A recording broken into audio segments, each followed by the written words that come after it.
Maharashtra today 24 news सत्य परिस्थितीचा सविस्तर आढावा।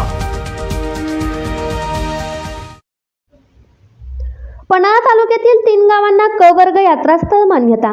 जिल्ह्यातील 13 क वर्ग यात्रास्थळांना जिल्हा नियोजन समितीच्या बैठकीत मान्यता देण्यात आली।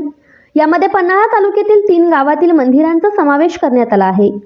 पन्हाळा तालुक्यातील माझगावपैकी माळवाडी येथील श्री विठ्ठल रुक्माई मंदिर, तसेच पिंपळेतर्फे ठाणे येथील श्री हनुमान मंदिर व पडळ गावातील श्री रामेश्वर मंदिर या 3 मंदिरांना क वर्ग यात्रास्थळ मान्यता देण्यात आली आहे। याबाबतची बैठक जिल्हा नियोजन समितीच्या घेण्यात आली होती।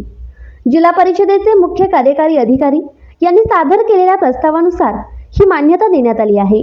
तसेच शाहूवाडी तालुक्यातील पालेश्वर धरण परिसराला क वर्ग पर्यटन स्थळ म्हणून घोषित करण्यात आली आहे। जिल्हा नियोजन समितीची बैठक पालकमंत्री आसन मुश्रीफ यांच्या अध्यक्षतेखाली नुकतीच पार पडली। यावेळी खासदार धनंजय महाडिक, खासदार धैर्यशील वाणे, पश्चिम महाराष्ट्र कृषी शिक्षण व संशोधन परिषदेचे उपाध्यक्ष तथा आमदार प्रकाश आंबेडकर यांच्यासह जिल्हाधिकारी अमोल येडगे, कोल्हापूर महापालिका आयुक्त डॉक्टर के मंजुलक्ष्मी, जिल्हा परिषदेचे मुख्य कार्यकारी अधिकारी कार्तिकेयन एस, जिल्हा पोलीस अधीक्षक महेंद्र पंडित व विविध यंत्रणेचे अधिकारी यांच्या उपस्थितीत ही मान्यता देण्यात आली आहे। महाराष्ट्र टुडे मराठीसाठी ब्युरो रिपोर्ट किरण मस्कर, कोल्हापूर।